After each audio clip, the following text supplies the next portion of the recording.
areas of problems were identified, and of course, recommendations were offered based on what were identified to be the areas of problems. Okay, finally, we've been talking about how to take Nigerian football to the next level. The NFF has come out to tell Nigerians that the focus is the qualifiers for the 2018 FIFA World Cup in Russia. What is the action plan in place to ensure that that one goes successfully? Well, the action plan, of course, as we have always been doing, is to make sure that we did not turn on turn and make sure that we qualify for the 2018 World Cup. Our character has always been to make sure that we give quality preparations for the team and, of course, expose them to quality friendly matches. This one is not going to be an exception. We are going to provide as a federation a novel environment as all the necessary logistics for whoever is coming as the substantive coach to be able to work very well. The technical committee and of course the board of Nigeria Football Federation have never failed in their responsibility to make sure that the right thing is done. So when a coach is appointed, the coach will submit his plan of action on the basis of which, of course, the technical committee will look at it and do the needful. I can assure you that by the grace of God, all everything possible that will be done to make sure that we qualify for the 2018 World Cup will be done. All right. Thank you so much, Secretary General, Nigeria Football Federation, Sanusi Mohammed, for speaking to us tonight. Thank you.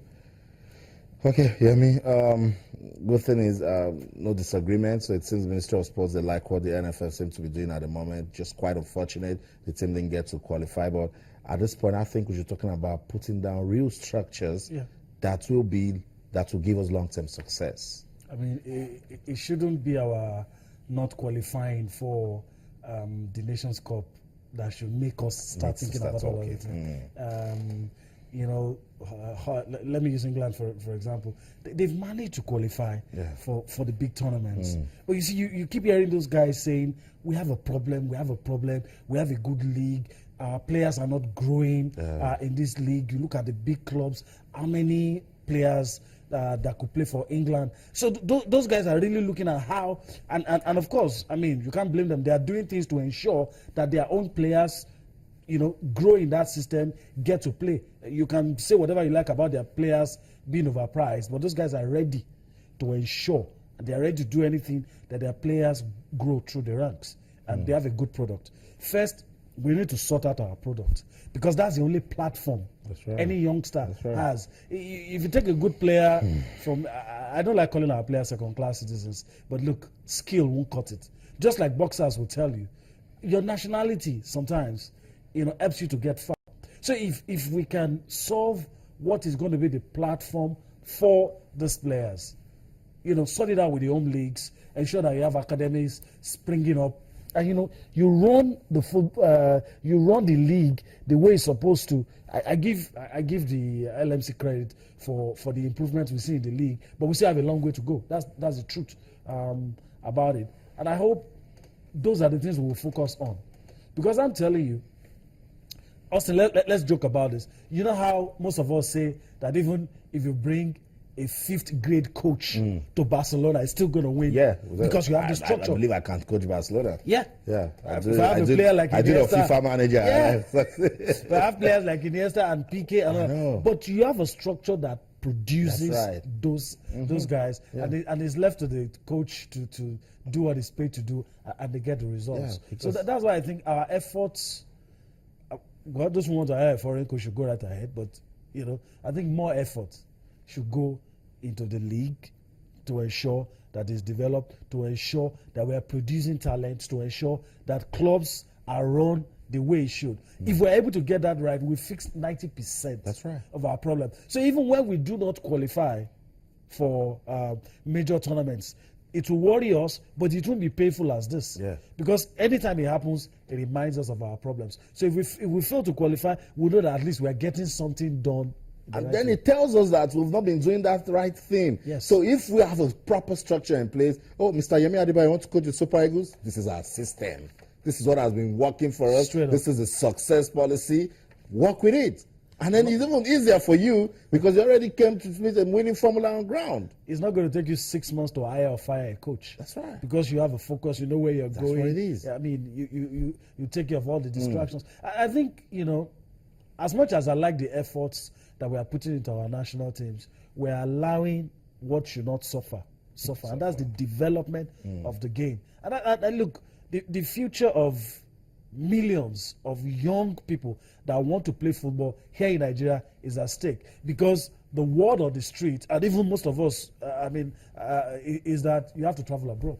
Wow. And that's sad. Yeah, I'm about to say some things that will worry you, and that's because we don't have a proper structure in place. Where is that shining team, that under-20 team that Manu Garba brought, the one that brought Kelechi Iheanacho that now advanced into under-20, that didn't do so well in New Zealand? We were saying that's the future of football in this country. It's scattered at the moment. You argue a lot of times, and I agree that Musa Mohammed has what it takes to even be playing for the senior men's national team. Because Kelechi Iheanacho is already doing that. So if there was a structure that is looking at the progress, you look at this player, this year he was this good, the following year he stayed at that same level, the coming year he got better. Something is monitoring the players. You can't monitor those players because even some of us here, even journalists, we rate them based on past glory. Yeah. Somebody, because he doesn't want to come back, there's no system in place. Most of these guys never want to come back to Nigeria. So they are ready to go to Lebanon, Kazakhstan, all of those places.